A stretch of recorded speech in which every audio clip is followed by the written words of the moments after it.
data either within the leach field, to the east, or downgrading. There's nothing on the side towards the Ham property, which has been one of my concerns since I started looking at the revised septic system.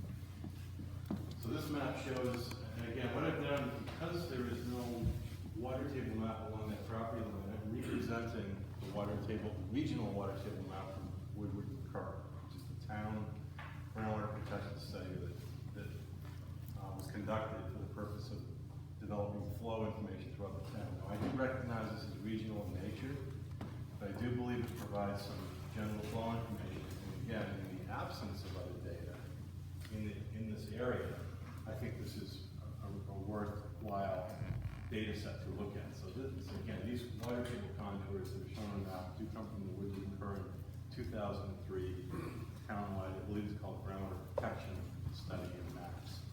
And it does show general agreement with a southerly flow, but it does show more of a southwesterly flow component, which has been my concern with respect to the neighboring well. The other data that was presented at the last meeting, although he wasn't there, was Jim Vernon has provided some preliminary information. And one of the, and I've reviewed that, the handouts, the preliminary information, and one of his findings so far is that there are east-west, predominantly east-west fractures in this area.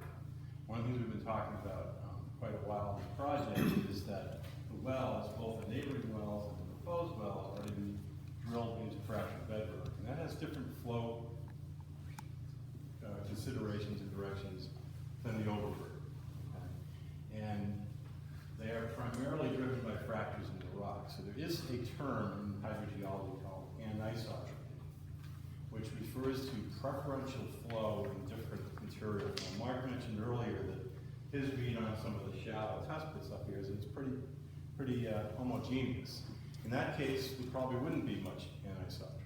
When you get to fractured bedrock, and the fractures run one way versus another, the flow direction follows that predominance. So what I've done, to illustrate this is the location of the Ham well, 100-foot radius as in Title V.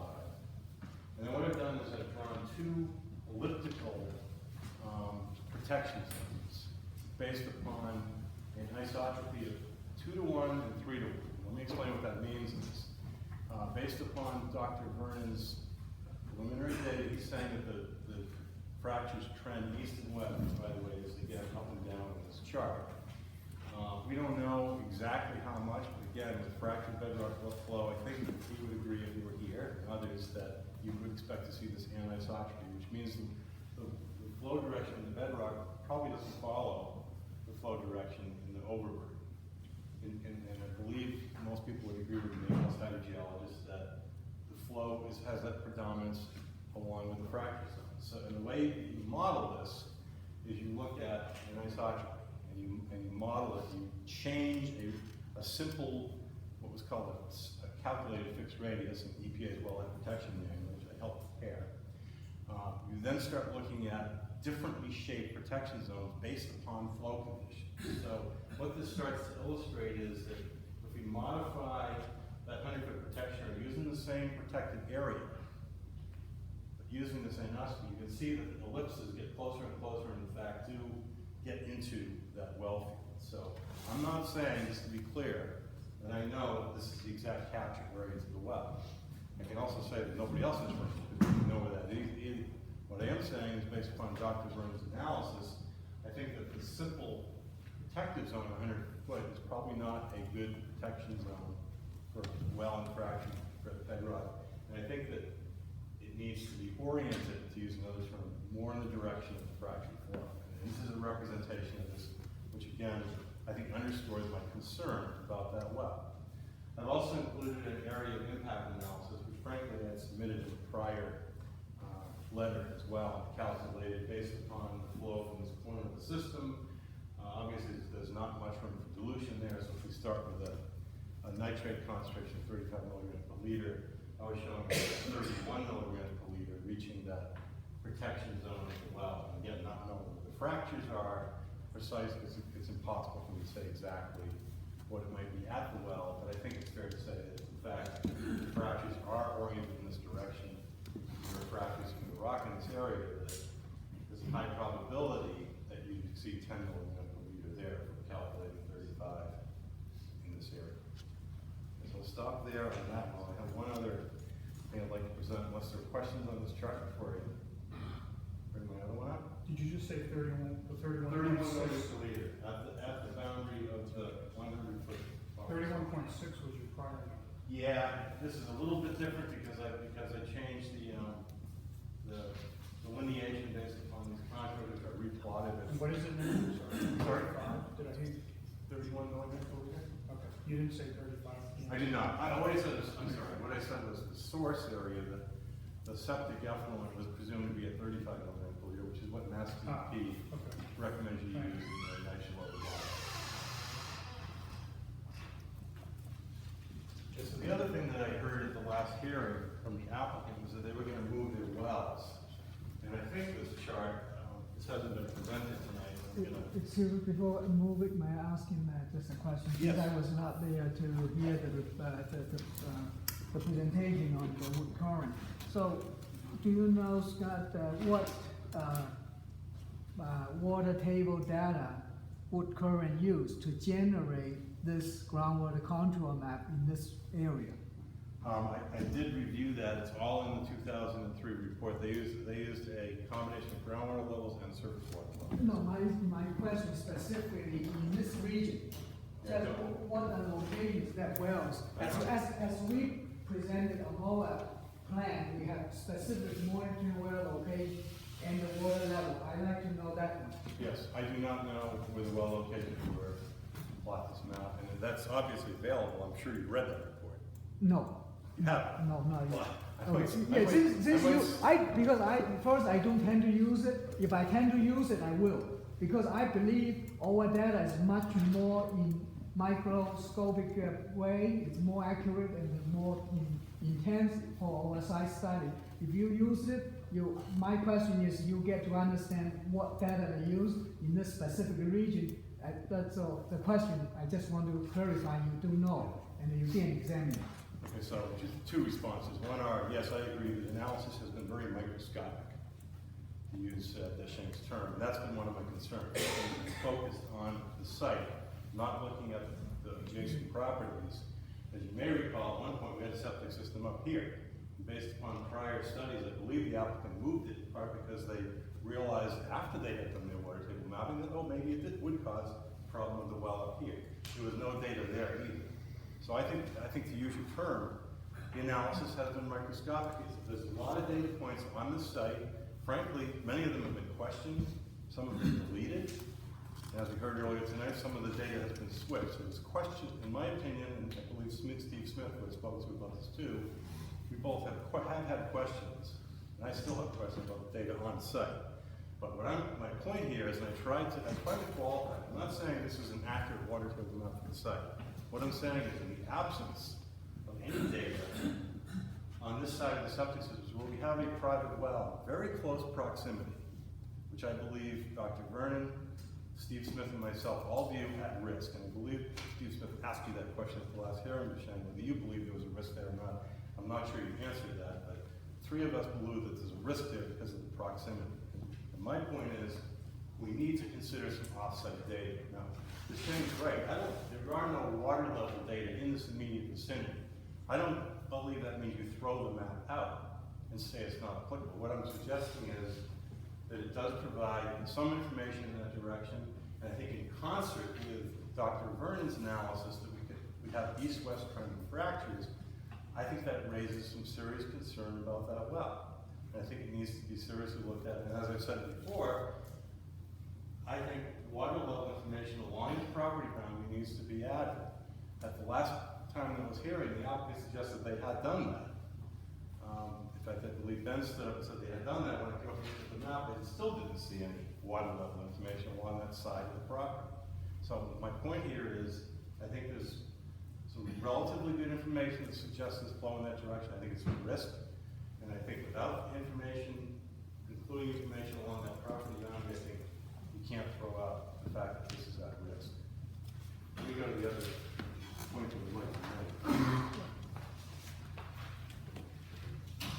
So, question. As I beginning to talk, this plan, I believe, and I don't wanna, this is the applicant's plan, so I don't wanna misrepresent it, but at the end of the last hearing, what I heard the applicant say is they were gonna move some of the wells out of this area down here because Steve Smith's area of impact map showed it impacting some of the wells. That was my recollection, and I was making a general statement. So I'm gonna just ask you to assume for a minute that these highlighted circles with the blue dots are roughly the location of the new wells.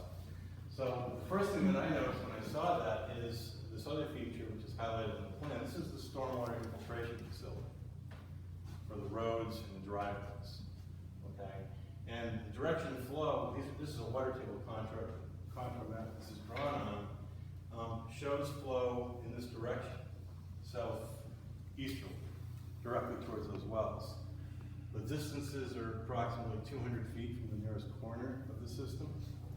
So what I did is I took the applicant's map, and I'm not sure it was this one, but I referred to it, I give you a detailed reference in my letter. This is a blow-up of it. Here's the stormwater infiltration facility rectangle is right here, okay? And this is their water table map that shows, in fact, there's a note on here showing groundwater mounted. And as you may remember, my previous testimony, what I said was when you discharge a lot of effluent in place, you typically get radial flow going off in many directions, and this is a great example of that. You've got flow going off to the east here, you've got some flow coming off to the southwest, and so forth. And I have not, frankly, didn't take the time to plot the wells, but I'll ask you for your, ask you to consider that I believe the wells are located right along this property line. Again, we compare the maps, here they are here. So they're directly downgraded. And so basically what has happened is, what I can tell is the applicant has moved the wells out of the area of influence of the septic system into the area of influence of the stormwater discharge. This entire shaded area, by the way, is the area that's downgrading of the stormwater infiltration system as mapped by the applicant.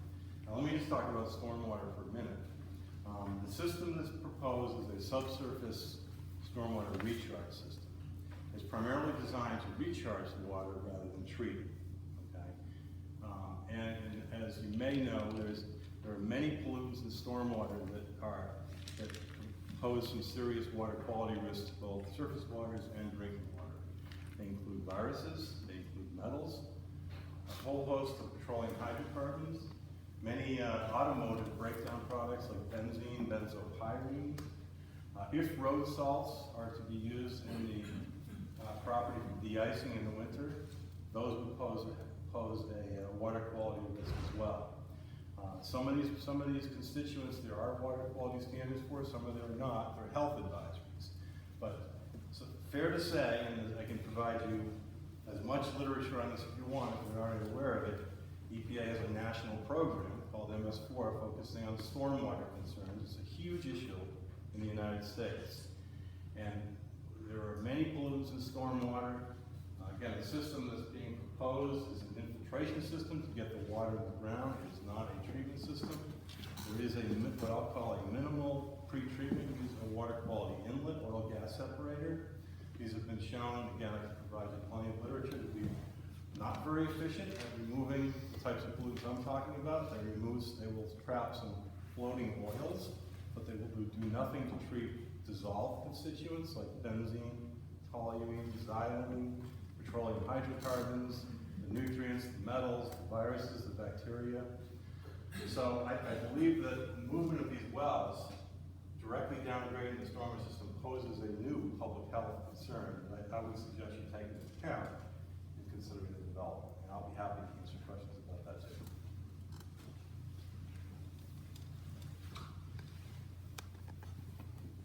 So I have a question. Just so for stormwater recharge system in the state regulation requirement for setbacks from drinking water wells, what is the minimum requirement?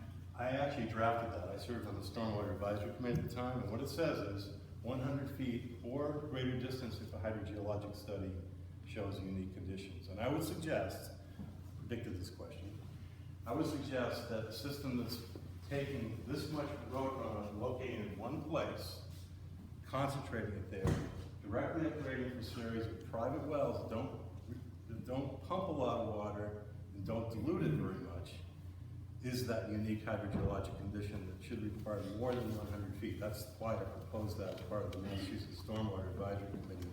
And I think this is a good example where that needs to be evaluated. I hadn't evaluated because the wells were in different places prior. But moving all of that location made it pretty obvious to me. The other point I made in my letter to answer Shane's question, which is a good one, is that if you look at their impervious cover map, we talked about this a little before, most of this location here is where the infiltration facility is. Moving up this way, most of this is roads, driveways, rooftops, so there's very little recharge again to dilute whatever is there. So whatever pollutants get into the groundwater via this recharge system, petroleum hydrocarbons, the metals, the viruses, the bacteria, as it moves in the down gradient distance through this area of impact, using the same methodology we're using for the wastewater, there's very little opportunity for a recharge solution because there is no. In fact, the recharge solution is going here. And it's not really dilution in this case, it's the pollution source. So I think this is, to answer your question, I think this is exactly the reason why the DEP handbook, volume 2, chapter 2, on infiltration systems talks about the need for greater than 100 feet separation in unique situations where hydrogeology requires that. So, and you know we have bedrock wells, so 400 feet deep, and and you know stormwater infiltration trenches is stormwater treatment facilities is also considered, right? It's not just for recharge. So they do remove 80%, and on top of it, we are removing more than 80% before it go into it, and whatever you listed. So what is the concentration on a subdivision, a residential subdivision? You have the data to show that one, it's after the treatment, we're violating the state, so environmental code. So I don't see any. So in a way, the setback is 100 feet, we are more than 100 feet. So just from the settings, as I can see, our drinking water wells is a deep bedrock well. They are not overburdened. If there's anything, the filtration of the sand, so they are removing most of the pollutants you mentioned. They tend to be binded by the first flush onto all the fine particles and settled in catch basin and in the stormwater storm scepters. The 80% you're referring to is for total suspended solids. Right. It's removal of particulates. But they bind in lots of pollutants, most of them. May I finish? You'll notice when I talked about the pollutants I was concerned about, that's one of the big classes of stormwater pollutants in stormwater, total suspended solid particulates. I didn't mention that. And the reason I didn't mention it is because I predicted this question as well. Not this question, but this concern, not necessarily from Deschamps, but anybody reviewing this. You're absolutely right. Sand does a great job removing particles. And the standard that the DEP applies, and in fact grants with infiltration systems, is 80% removal of particulates. I'm not that concerned. That's more of a surface water concern. If this was going into a river, lake, or pond, then I think that would be a concern. But I'm talking about drinking water supplies and groundwater here. I'm talking about dissolved constituents. The list, I gave you the list before, and I don't believe that stuff gets removed in an infiltration system like this. If you read the handbook closely, this particular type of infiltration system is primarily designed for recharge of groundwater and not treatment. There are pictures of the inverted, I'm sorry, I forget what you call them, recharge basins that are proposed here, and there's a discussion in the handbook about this. So this is not a system designed to treat stormwater, and frankly, I don't think that was, I don't know what the design was for that purpose, but I think it being directly upgraded to the well, I think it's a serious concern.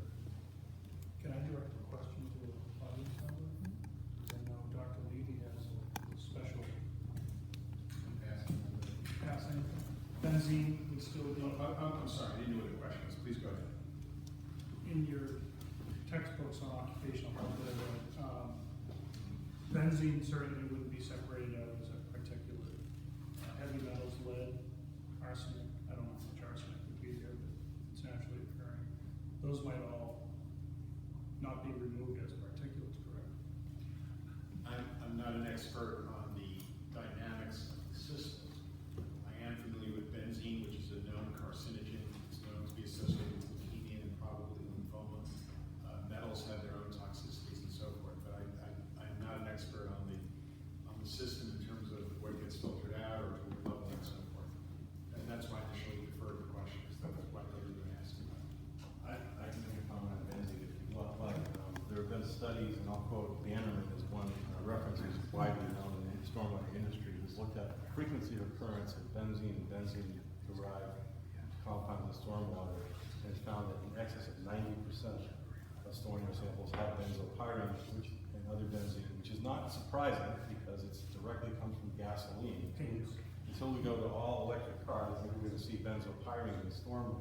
Okay. The other comment I'll make is there are very common gasoline spills in gas tanks around the country. If you look at those and read about this, you'll find this floating product in the groundwater, and then beneath that there's a large plume of dissolved benzene in other pollutants. And I suspect that's what you'd see here.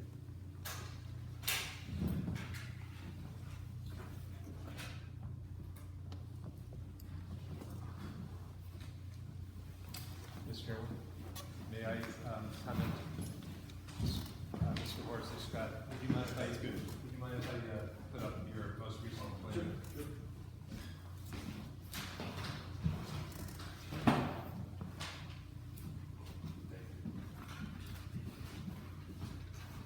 So Mr. Horsley has done a great job of advocacy on behalf of his clients, and we've seen some version of this plan before, attempting to show groundwater flows onto this property here. And what I'd like to talk about, and it's unfortunate that you selected DeShang's choice of microscopic to make your point, because I think what he meant to say is that your reference to the Woodward and Curran report, which was a town-wide and regional-based study, your reference to that is compared to the site-specific test hole data and analysis performed by DeShang and Mr. Smith and Mr. Burns. I think DeShang's point was that that should overcome a more regionally based town-wide analysis that was less specific. And I think that's what you meant to explain. And in fact, at your February 11th meeting, where we had both Dr. Smith and Dr. Bird, the analysis was that there was no overburden threat to this well at all, and that there might be some said 50%, I think Dr. Smith said less than 50%, impact to wells on site, which was the basis by which my client redirected those wells. The only risk that was identified by Dr. Vernon had to do with potential ground fissures in the bedrock that would redirect groundwater flow in a manner that was different than the groundwater analysis that had been plotted by DeShang, Dr. Smith, and Dr. Vernon. And in fact, all three of those engineers plotted groundwater flow that was in a southerly direction. None presented a groundwater flow that would be in this westerly direction. And in fact, Dr. Vernon's analysis, as opposed to this concave sort of display that you see here, was actually, or this is convex. Dr. Vernon's analysis was exactly the opposite. It was concave. And in fact, I made a point of proving that or illustrating that at your meeting on the 11th. In other words, the three groundwater analysis plans that we had before us on the 11th were exactly opposite what this plan was showing. And lastly, with respect to the prospect of fissures in the bedrock and how that may redirect flow different than what we're proposing or what has been reviewed and analyzed in terms of the overburden, that potential situation exists everywhere in town. We don't know of any instance in which this board has required intensive bedrock fissure analysis to determine groundwater flow and impact on wells.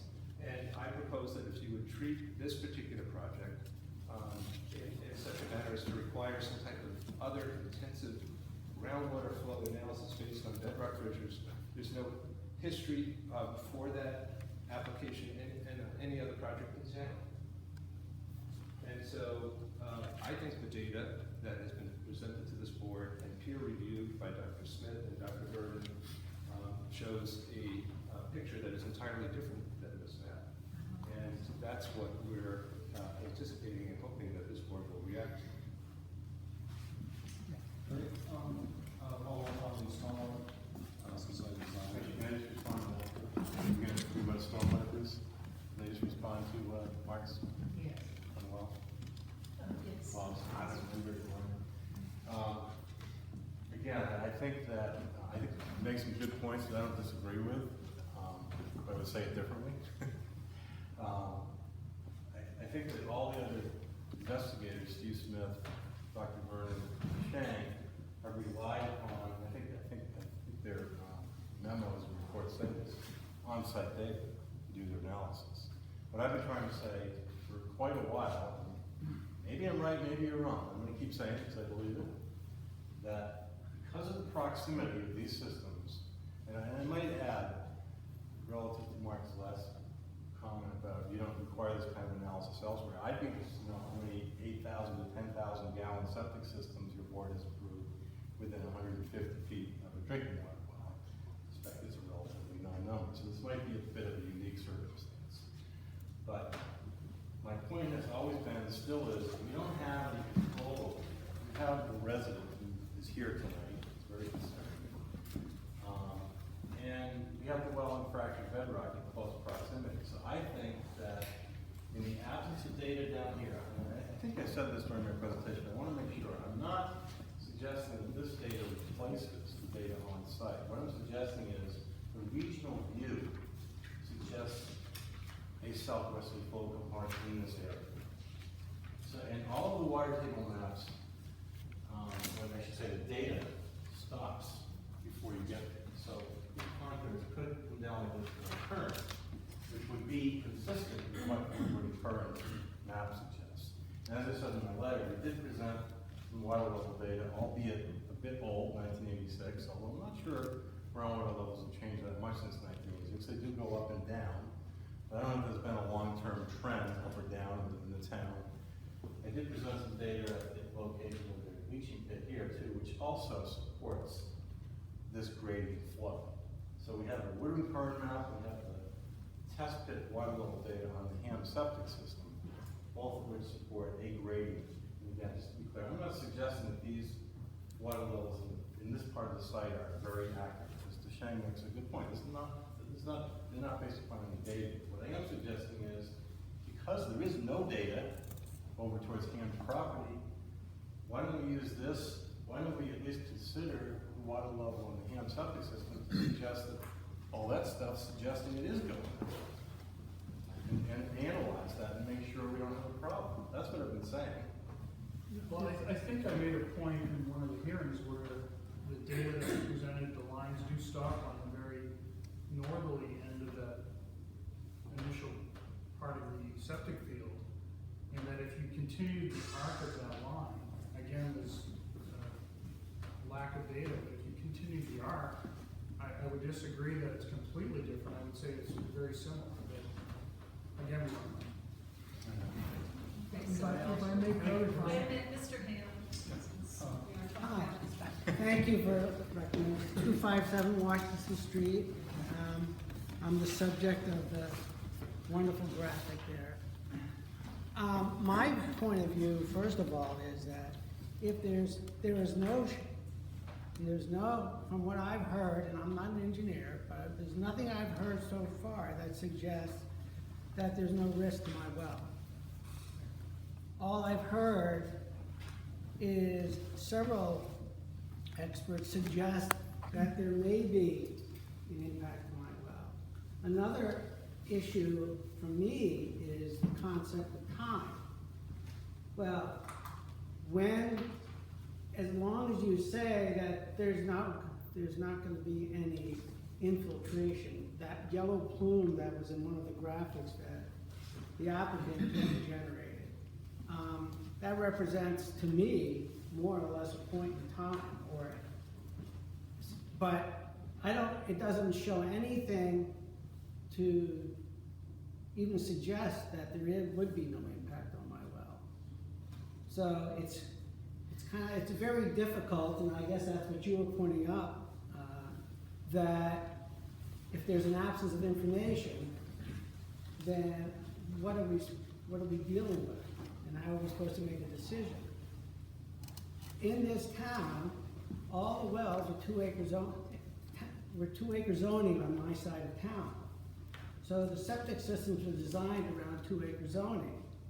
This project certainly is not consistent with the 2 acre zoning model. And those big fields slap right up against my property line for some reason in the last redesign truly bothered me severely, because there's no information that says that it will not be a risk to my well and my property. And I will mention that the reason we are looking at this project differently than single-family residence is because of its scale and the density of effluent discharge.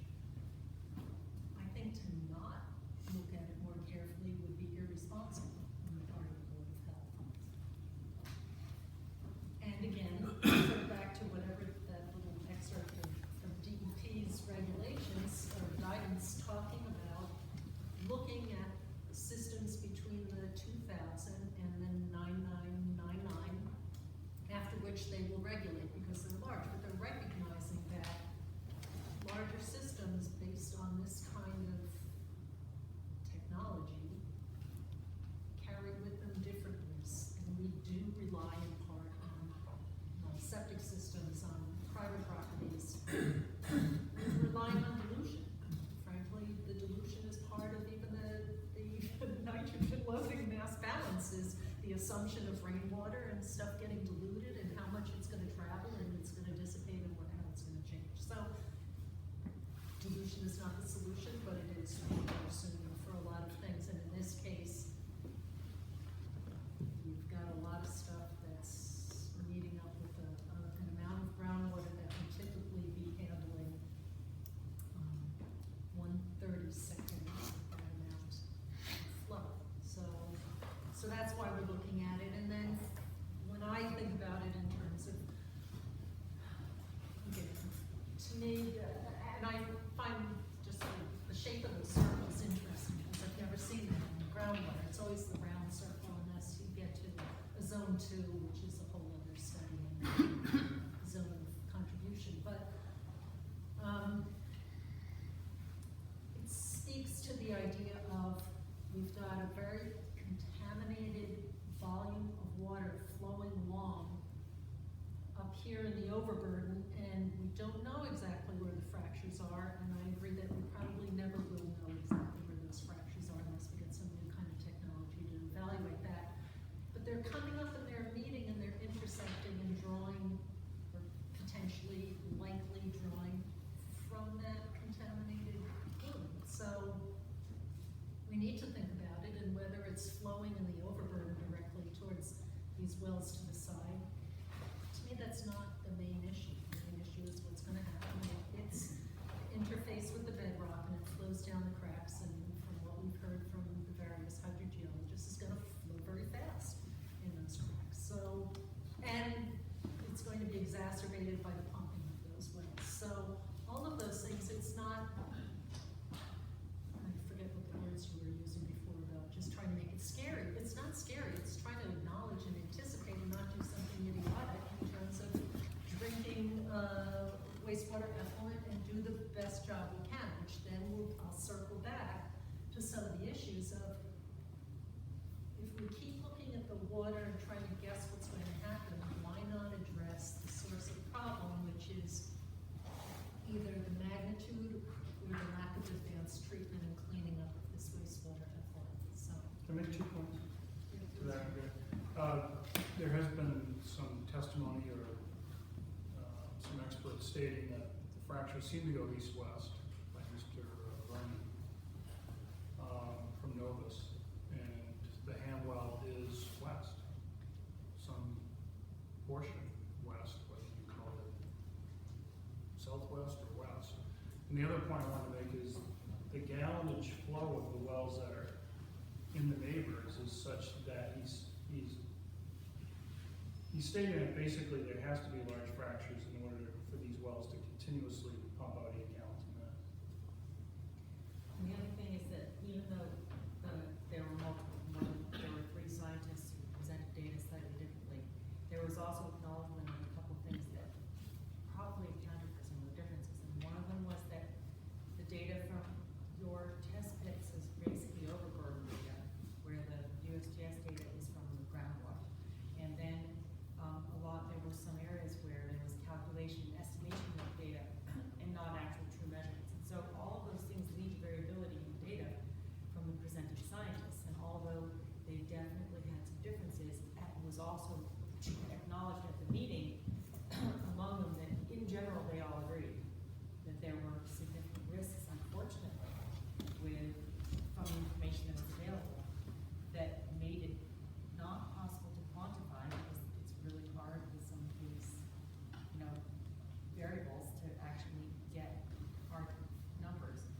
But there was also an inability to say that there was no risk because all the data suggests that there's quite a bit of potential for risk. And so, it's one of these things we have to consider. See, I guess what I'm having a conceptual problem with this board is that you've heard testimony from an engineer. You've heard testimony from a peer reviewer. You've heard testimony from Dr. Vernon, who was hired by the town to accomplish something we don't know because we still don't have his final report. And in all 3 instances, right, not with absolute certainty, but with degree of science and engineering, all 3 of those people have said on your record that the groundwater flow, the likely flow of the plume from this leaching field is in a southerly direction. And if you look at the Novus materials that were part of the handout at that February 11th meeting, you'll see exactly opposite. Excuse me, hold on. Just because the hour is running late, she said nothing about debating that suddenly this is the only thing that we're considering. She was just talking about a consistency among the scientists, and yes, there was some generally southerly flow, but that's... Consistency among the scientists exactly opposite what this is showing. Excuse me, opposite would be north. Except that's not the point she was making, and that's not. And We're discussing yours and what I was saying, that and suddenly this is the only thing we're considering. There's been absolutely It's one more item in the mix. no presentation of a significant risk to either wells on-site or off-site.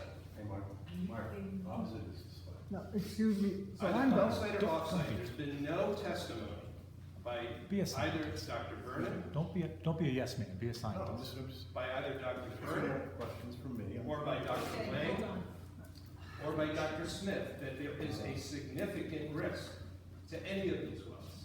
But see, that's where we And while I totally appreciate this neighbor's concern about his well, to say that there has been no study about the impact to his well is against the history of this project and these hearings. We can be concerned about it. We are concerned about it. In fact, my client has said several times, and will say so tonight, that to the extent there is a concern of what groundwater fractures, what fractures in the bedrock might do to the groundwater as an anomaly to this data, to the scientific data, to this data. To this data. Right? We're willing to test. We're willing to monitor. We're willing to monitor the impact of drawdown on this well before there's any effluent put into that leaching field, before that leaching field is ever activated. So to the extent that there's any semblance of an impact to this neighbor, and we're concerned about that, we will address it.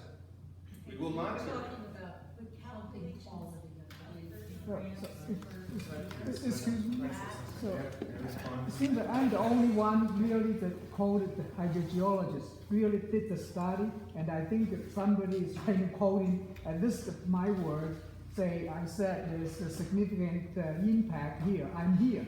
Can you ask me, or at least I'm 1/3 of the opinion, can I present you my data? I don't know if anybody heard my data. I want to clarify both Mr. Horsley just pointed out. I really appreciate, as I said at the ZBA's meeting, I appreciated all constructive suggestions and the comments and the real concerns.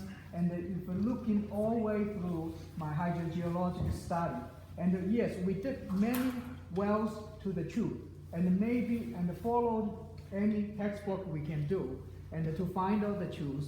And if I want to point it out, it's first starting from the facts. So how many, we have data throughout this about 6 acre land for more than 20 monitoring wells.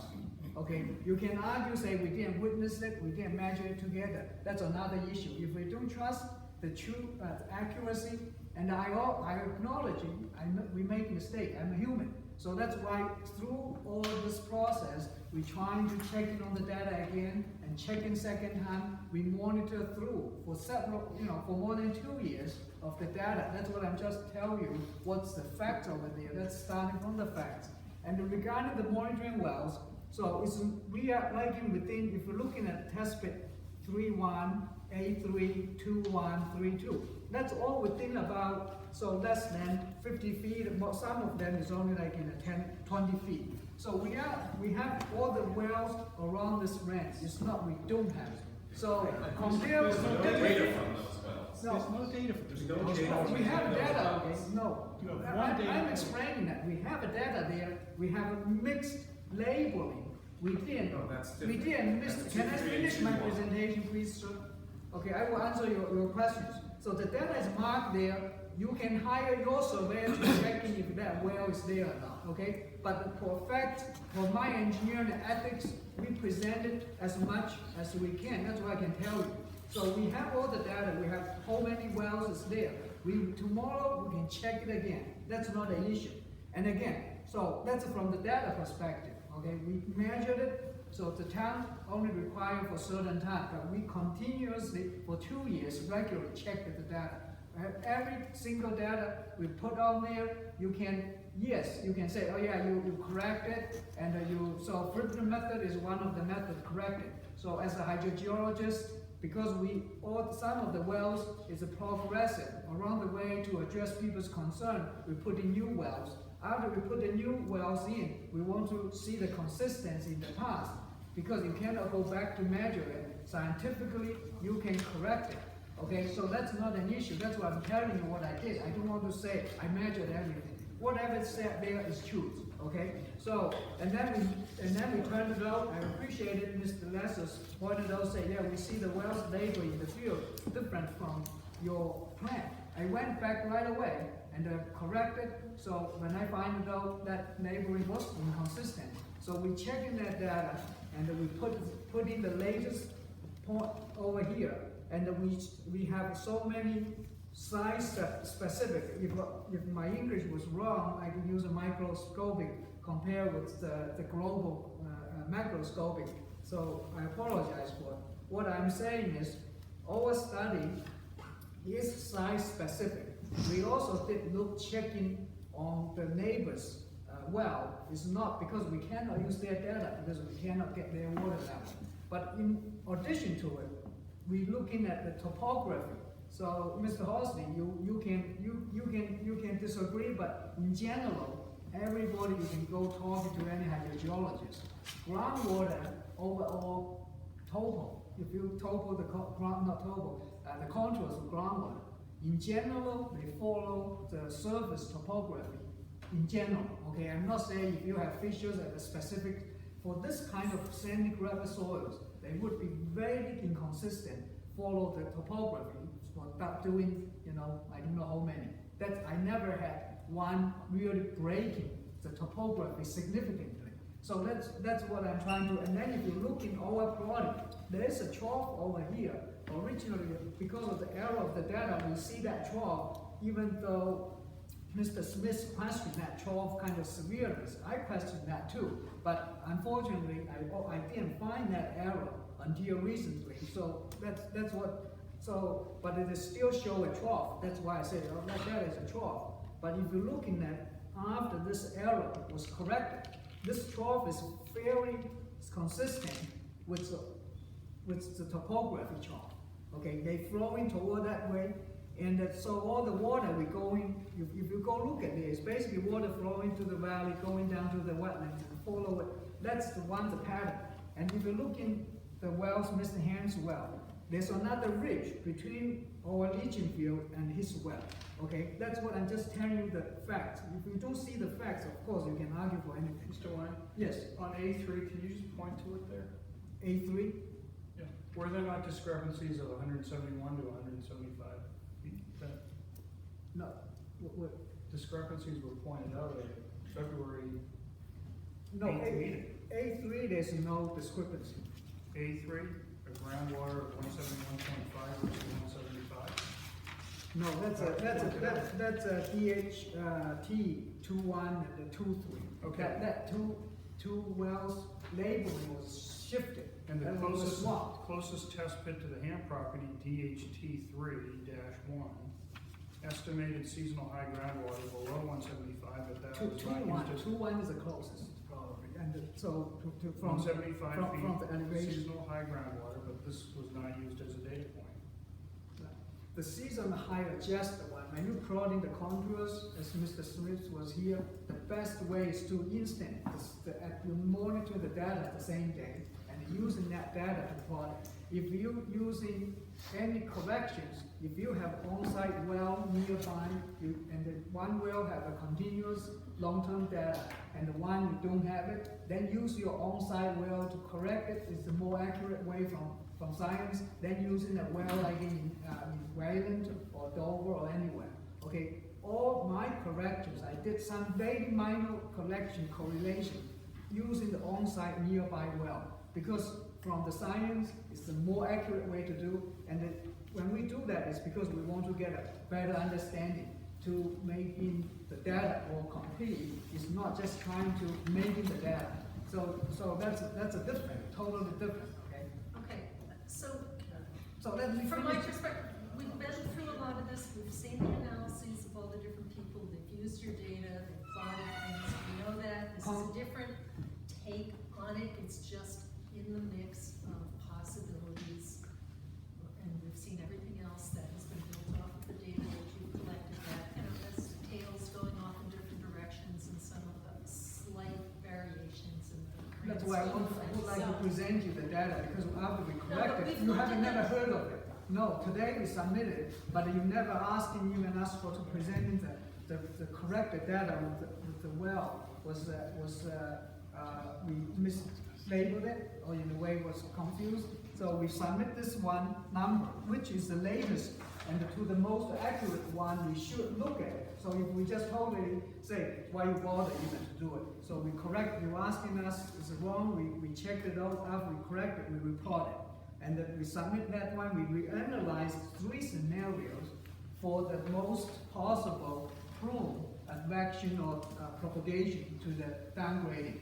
Okay, that's the one you never heard of it and you haven't asked it. I just want to ask you for this opportunity to give an overview, what's the change.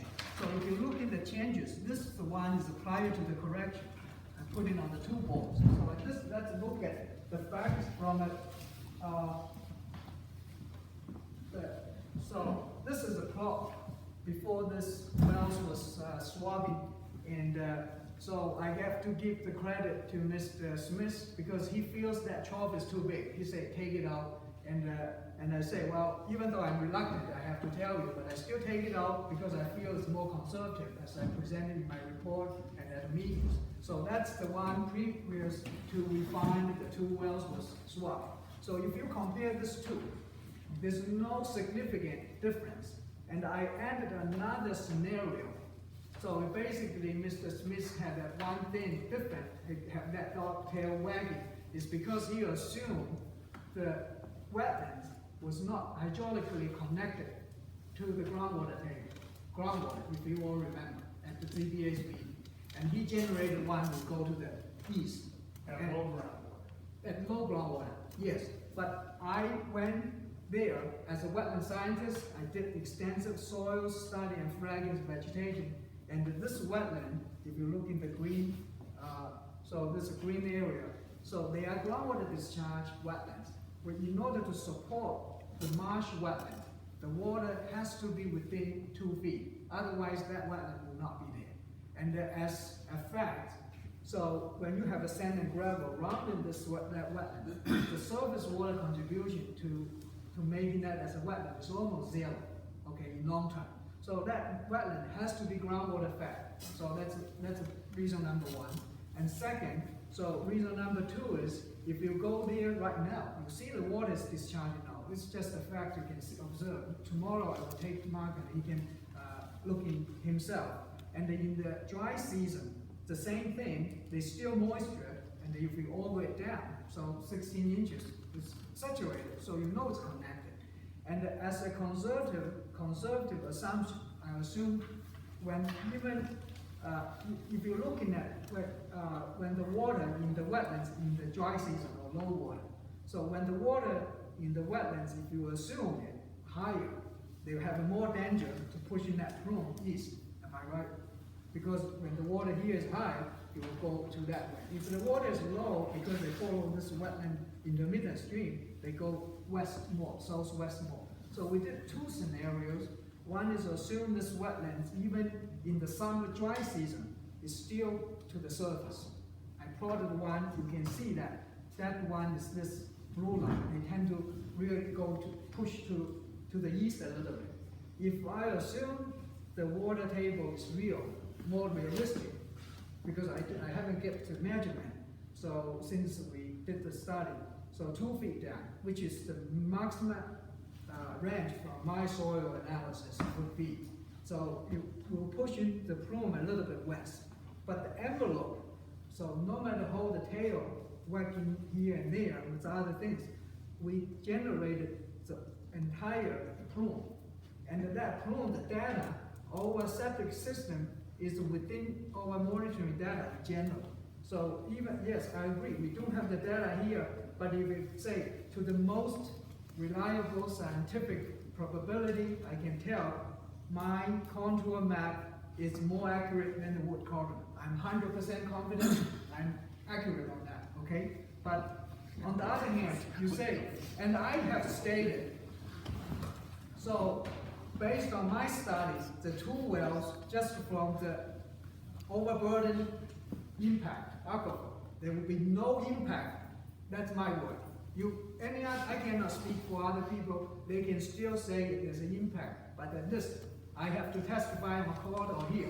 There will be no impact to the two wells from the overburden. But what you have to understand is, as I listen I to haven't all these finished it. things, is the mounding and the radial flow. The Yeah, that's possibility- all I also heard considered. Mr. Vernon say, That's all considered. I also heard Mr. Vernon say that just a slight change in some of these contours could be a big change in directional. That, I'm just telling you what I've heard. Right, because I was And not at also, the meeting. you're ignoring the connection, Right. potential connection between overburden. No, I haven't finished it. I just said for the overburden part, okay? That means on the overburden flow.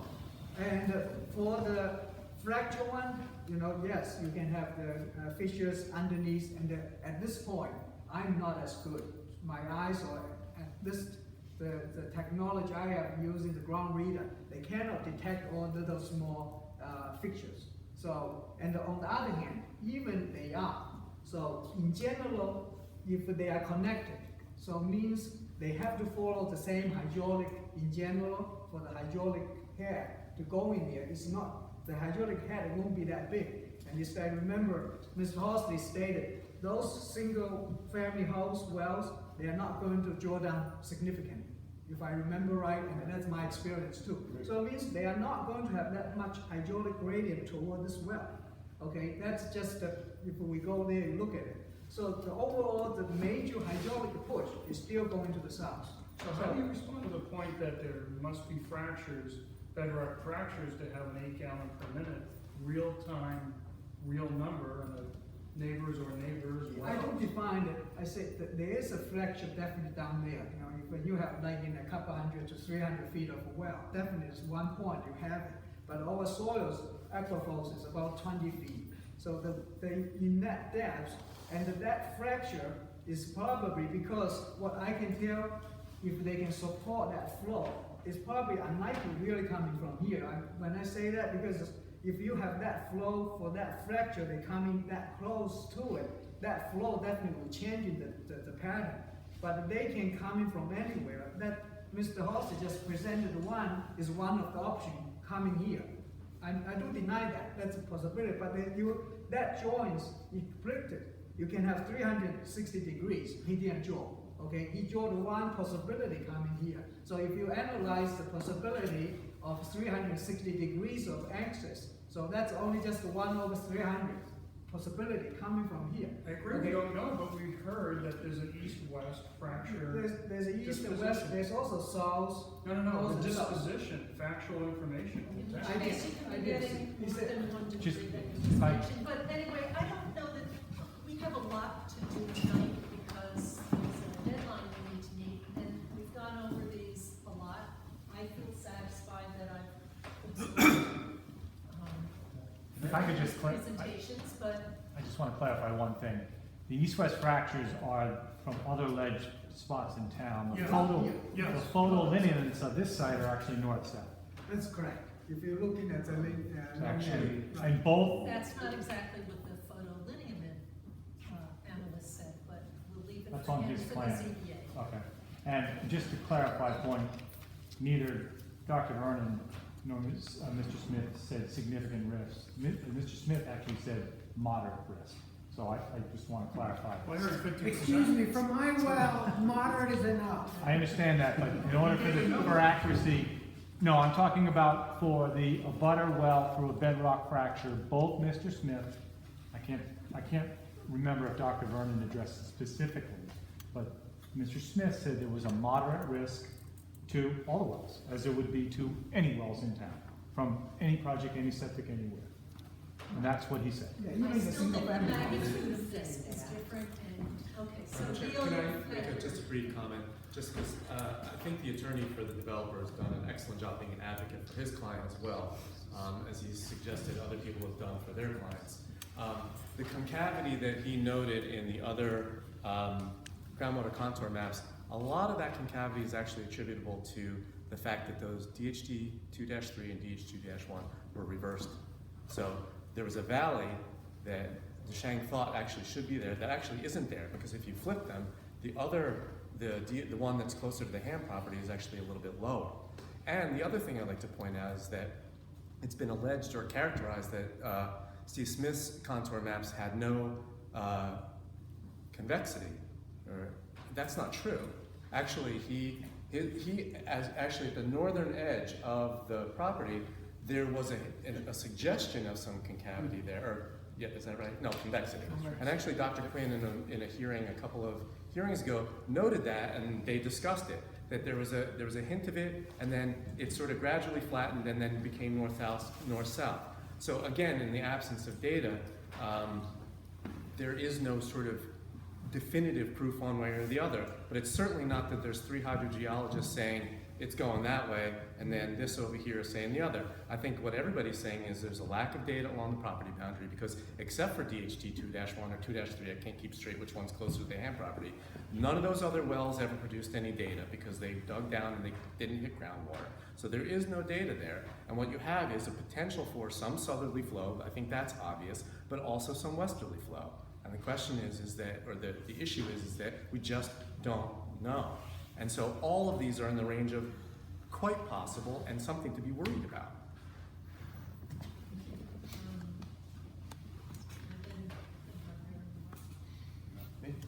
Sorry, I can't look for Oh, sorry. I just want to clarify a few things that Mark said.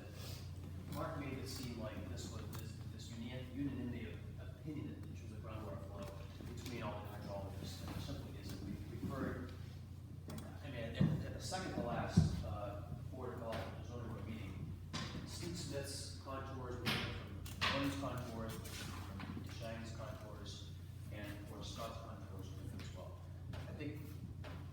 I don't see how Mark can argue that Scott's is so much different.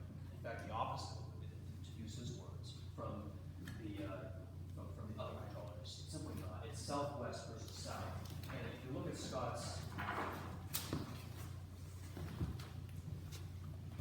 actually, if you look at these lines. contour lines end here, essentially in the area of the septic system. In fact, they don't even extend end of the septic system. That's still ours. It's not, that's not, That's not ours. Sorry? those contours are from us, right? Yeah. It's from us. These contours end here. It's The from- test pits that Mr. Wang was referring to, is 4 of them, is 8.3, 2-3, 3-1, and 3-2. Those 4 test pits were not included in the contour mounting as of at least a few weeks ago.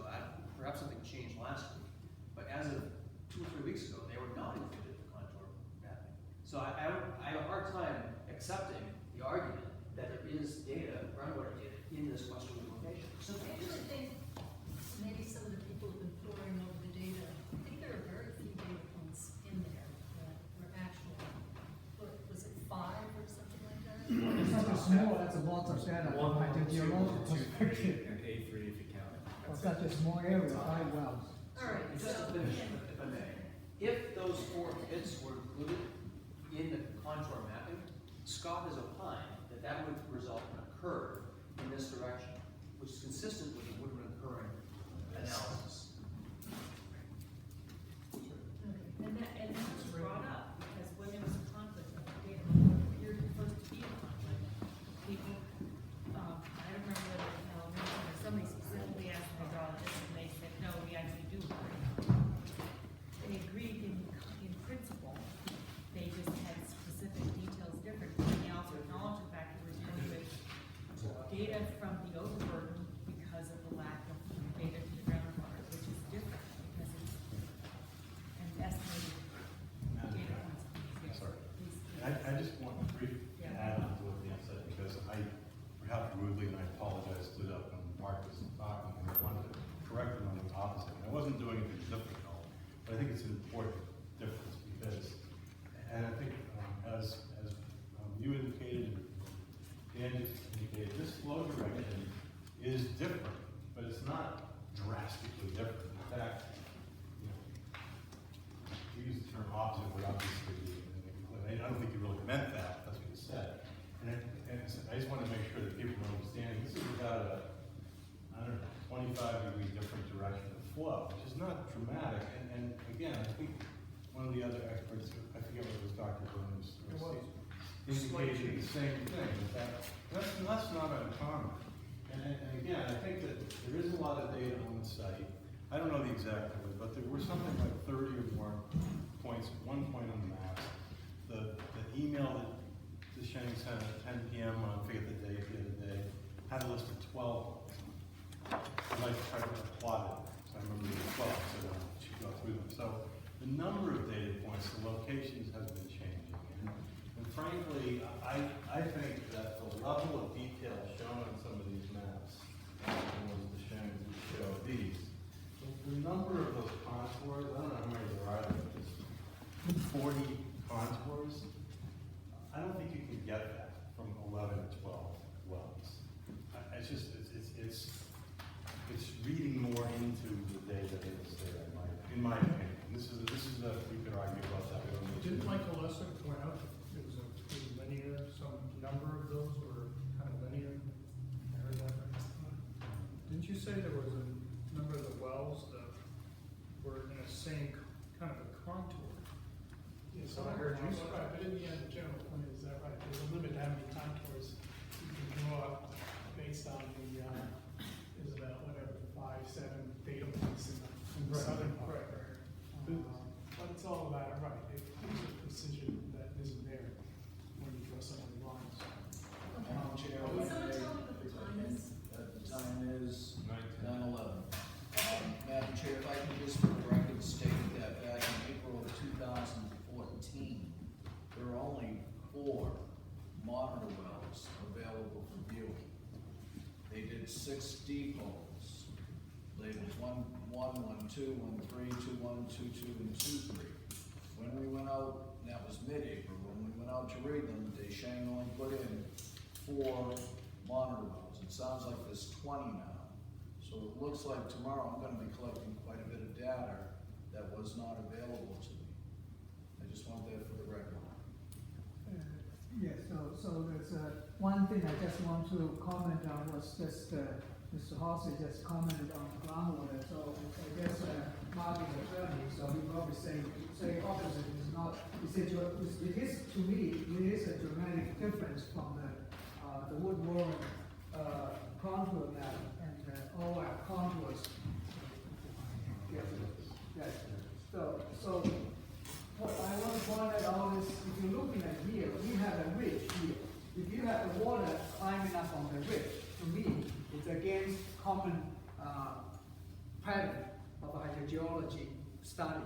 So if you the water, just almost like if the water is flowing up the hill, you know that's against the common knowledge, unless you have artesian well. That could be. If it's just a regular gravity flow going toward the ridge, that's what I want to point it out. And as far as the data, we did provide all the data to the Board of Health, but I agree that not all the measurement was witnessed by the town. That's a difference. So we did, from the day 1, July, when we submitted all the data points, at that time, as we know, we put in a table and submitted it in our soil report. Again, on the A3, where there's a difference from 171.56 feet to 175 feet, you're basing a comment that water's not gonna flow uphill, but it's basing it on your data, which there's discrepancy with on A3. A3, what do you mean for A3? What do you mean the range of it, or what do you mean about A3 It from was a what to max what? groundwater level. Maximum level, and then the same at the one day, every well only have one level. You cannot have two. So assume day to day do change. So that means there's no 2 points. So everyone only have 1 point for that day, the groundwater is plotted. But if you're looking from the time sequence, every well have a range of it. So from low to high, and they go almost like a sine curve, because the hydrological cycle is like low and high, low and high. But they're not. But you have fluctuation. But if you're taking all the years divided, they're almost like a perfect sine curve. So in general. But I don't see where that's uphill. I've seen measurements of 180. No, the land, if you're looking from the topography, Yes. so between our field, right, and this well, if you look in the topography, Yeah. there's a ridge in between. So if this is a ridge, right, so they don't go against the ridge. In general, the ridge will flowing away from the ridge. So the water flows away from the ridge. The water don't flow concentrate to the ridge. They concentrate to the valley. See what I mean? When you have a flow, you see all the water, you go into the field. If you on the roadway, you don't see the water running on the middle of the road. They go to the garden because the garden is better. That's not highly permeable soils, which are assumed for relatively small changes in elevation such as. It's very permeable soil. Here the soil is very permeable. But your valley isn't, that's the whole point, your valley is in the drive area and into the septic. No, the valley is here.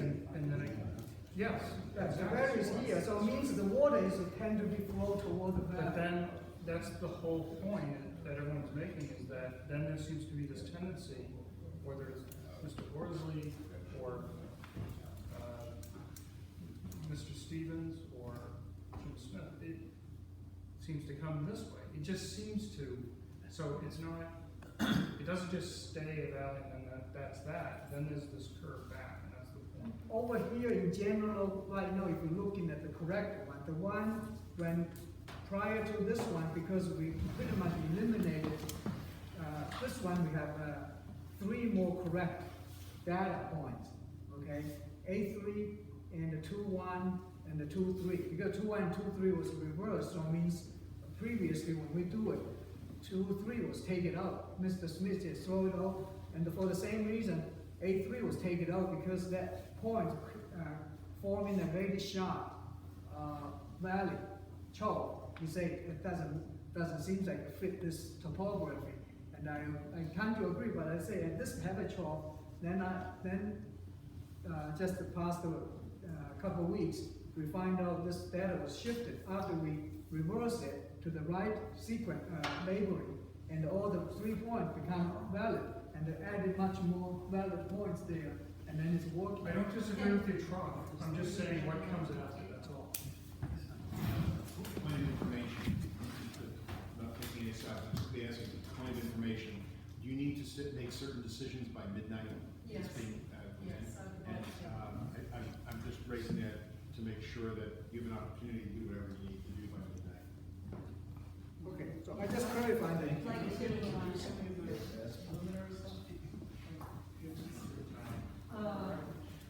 we haven't even gotten to that.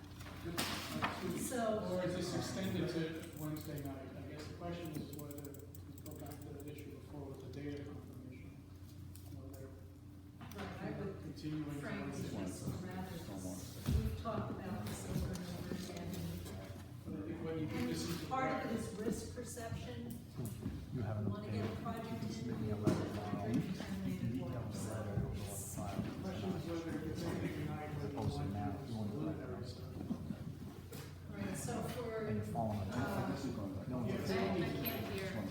All right, so I'm just going to mention briefly, we got some very preliminary information from Jim, who's been having a hard time keeping up with all the changes, as I mentioned, because things come in, he has to revise his calculations or his maps. Again, he had a window of time set aside for us, assuming that we were going to have everything all done by the Friday before last Friday. And that didn't happen, so he has not been able to provide us with everything. But, so some of the things in general, we're looking at, and I'm just gonna try and quickly summarize this so we can just move on to other discussions. But his, I guess I'll just stick with his hand. All right, so we've seen the AOIs that go down this way, we've seen the ones that go up this way, and a little more gradual, and then, Jim, and again, this is using all of strictly the applicant's data, has one that goes here and kind of fans out down here. And that would be a low groundwater. High groundwater is similar, but maybe with a little bit more component heading in this direction. Do we have, What? No? do we have a copy of this? Why don't you give them, the preliminary, if I talk to Jim, I'll speak as a conservation commission, since the study's also being done. You should have some other copies. The mark is a draft. I mean, part of the issue, I'll say, from working with him, just to see as he's preparing his report, which should probably, hopefully, maybe on Wednesday, we should be able to get something out. Yeah, that whole issue of whether he talks about here or not, you can obviously question it Monday night at the ZBA. His position's often been that he doesn't have any data there, so there's nothing much to say about to the side. But yeah, the groundwater, under low groundwater conditions, under high groundwater conditions, he tends to agree with more of this, with the data that he has, with this more southerly flow that hits this wetland here, and uncertain to varying degrees how much it continues beyond the high groundwater. Low groundwater conditions, it comes, and it basically goes towards, catches the edge of this new well site here, as a range of low groundwater is much broader than low groundwater. Doing the Title V nitrate concentration analyses, that finding an AOI that is border at low groundwater that gets around this well site here, is about 24 milligrams, over 20, put it this way. It's in the table there. There's another low groundwater table that he was playing with where if you drop some of the data points that have been changing, and you get some variation, you can see where basically the data issue is really of some, it's an issue. I mean, it swings a little bit wider possibly. But in essence, the high groundwater I can see without, there's a lack of data to know what it is. You can say it just can't comment. And some of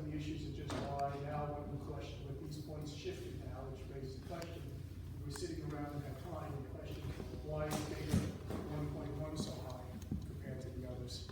Although there's also, I guess, a fairly high, I mean, it's tricky, there's only one data point for all the data. That's also fairly high back a year and a half ago. But using data for is about some time series and consistency. So in this wider AOI that comes around to here and goes around to there, you have concentrations of the nitrate being over 20 milligrams. It's obviously higher for here, it gets around 30. It's continuing on to here. The high ground where we get more than 25 range, just speaking approximate. So all of this stuff is a simplification of mass balance work, but this stuff doesn't quite have the curve towards here that some of the Shang's work has and others. That's a little bit more straighter during the high groundwater and has more of a flared out. One could say that, right? Mr. Shang's argued you haven't had data from before, but you'll be able to comment to him on Monday because of the obviously it's not gonna feel this. I don't think this is gonna change, but obviously this will be the subject for That's consistent with what he presented to the board, huh? Except for the number. Well, he has a broader AOI going this way, the low ground, because he's done a seasonality work, which is, the Shangs, I think your work is basically, your seasonality is much less variation, where he has a much larger variation in that. And then the nitrate levels become, from a wetland point of view, which is part of the study, the answer there, it's obviously, there's levels there, but in terms of the well issue, the basic discussion will be in front of the ZBA also as well, is that the tables here, which are not expected to change, these results here, you might read the formula, may change the wording or something, but the mass balance calculation of the Title V AOI are still gonna have a wide area here of about 25.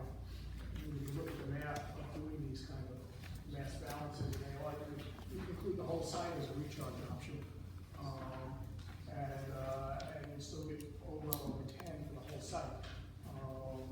So in terms of that regulatory mechanism, you can get fairly high levels of nitrate all over the site.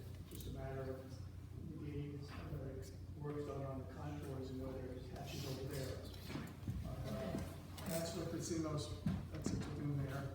Okay, Michael, and then I Okay. get back to We've been focused a lot on the well. I think the well is at risk. I think it's pretty clear. And frankly, I don't think this board has a burden to show that it will be affected. I think it's got the burden to be reasonably assured that it won't be impacted. But my point, that hasn't been brought up tonight, is that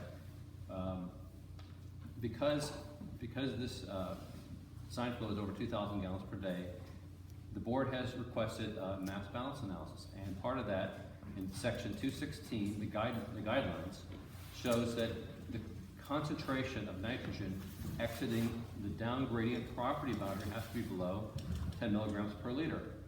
Now, what we know here is that they've got the leach field very close to the property line. I don't know how to scale it exactly, it's about 10 feet roughly. And there's a massive retaining wall and a drop off to the abutter's property.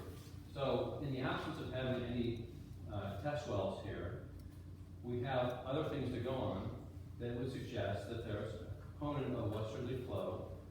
One is the Blue Ribbon Current study. Another is the fact that DeShang just made a strong point not 15 minutes ago that groundwater tends to follow the topology. You've got a massive drop off here, would suggest that groundwater is going to be flowing in this direction. You also have radial flow from the groundwater mounding. And you have some draw from the well. We've got 4 reasons to think that there is going to be some component to bring the 35 milligrams per liter nitrogen across this property line. And that's a read right there to just reject the Title V permit.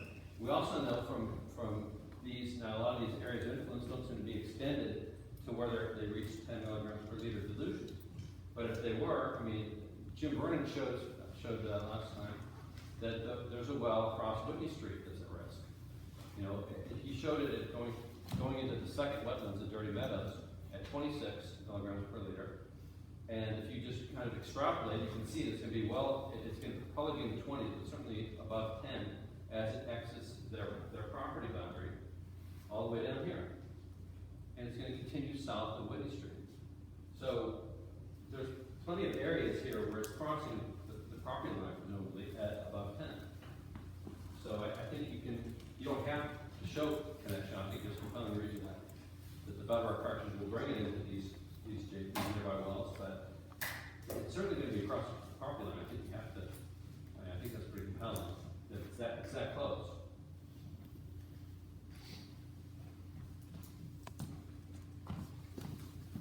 Okay. Okay, Jean?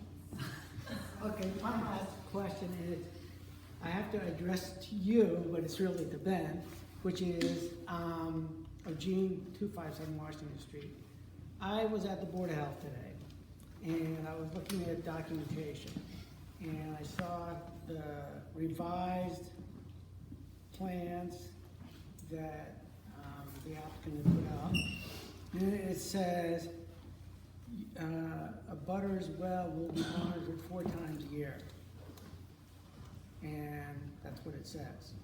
My curiosity was immediately perked up. I could care less about 4 times a year the first year, because it takes a little while for things to drift, infiltrate, or whatever the right word is. My question is, how long will it be monitored? And because it's an issue of time. Could be 5 years, could be 10 years. I don't know how long it takes to drift. There's real questions about the nature of the radial flow, if there is radial flow. But my question is, to the applicant is, how long will they monitor my well 4 times a year? Is 4 times a year sufficient after 5 years? The next question related to that is, if in a very early meeting, the applicant had indicated that hopefully after about 3 years of having got to a certain point of selling units, he would kind of step out as the condo association took form and had force to set the policies for the community there. Who would be monitoring my well then? Would it be written into the master deed to monitor my well? Again, I'm super concerned because they slapped those septic fields, the leaching fields, right against my property line. The wall is 6 inches from my property. The actual leaching field is probably, 15 feet from the wall. Or I really don't know the exact distance at any one point because it varies, but again, I ask, is it going to be in the master deed and will my well be monitored? Because no one, including the applicants, can say, how long do we need to monitor? The bottom line is they're putting in a physical structure that will, everybody has agreed, will produce a plume. Which way that plume goes in terms of my well, I have no clue. And how long it takes, I have no clue. And I don't think the applicant has a clue. My point is, if it's a concern, I think we detailed that it was in perpetuity, and it could be in the septic permit, because we have, in this size of system, we have quarterly and annual reports that have to be delivered to the Board of Health to monitor the system. So it could be in the septic permit that whatever we agree to, I don't think it was quarterly, that seems awful aggressive. I saw 4 times before, maybe the first 2 years. Maybe the first 2 years, and then it was annual after that, but for all of us, including, so all the project wells plus the above. I feel like, we're talking about water, and the risk that we should be comfortable with is 0. And we have a reason to suspect that there is going to be elevated nitrate levels, not only in the neighbors, but also in the inhabitants of the development. The World Health Organization established 10 milligrams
should outlaw Botox, but they don't do that either. What? They should outlaw Botox, but they don't do that either. Some people die from Botox.